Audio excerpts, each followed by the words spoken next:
Standard timeline is now, until about November, you're going to, for those of you who are a year ahead, so this is perfect. For now, you're thinking about what types of schools you're looking for. You are thinking, so those of you who are not on the market yet, you're thinking about what types of schools. You're starting to think about your research plan. You're starting to think about what can you take with you if you're going to take something with you.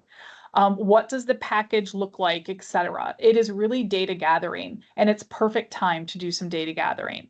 You're going to talk to mentors, you're going to talk to advocates. Every time you go to a meeting, a scientific meeting, you're going to sit around and say, what is it like to be a faculty member at your institution? And start doing more networking on things like that. Then towards the time it's to apply, so usually the summer before you start applying, so for those of you who are applying this fall, probably you're already getting there, you start working on your job packets. Now, from now until December, you will start applying. Most applications are due in this time period. And so you'll really be ramping up your packages, making sure your research statement, your teaching statement, everything is ready to go. In about November, December, they start calling for first round interviews. First round interviews typically will go from the fall all the way into about February. So if you haven't heard anything by Christmas, thou shalt not panic. Okay, that's one of the 10 commandments here. Thou shalt not panic. You'll start getting Zoom interviews in late fall. So that's when about the time we start doing our talks on how to do interviews and things like that.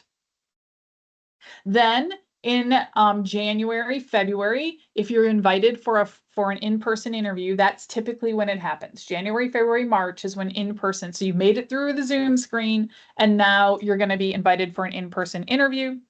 Usually offers are made about March, April, and then you'll move the following summer. So it's a whole year. This whole process is a year long. Quick question. Yeah. This timeline visible for people like applicants who are now on J1 visas, right?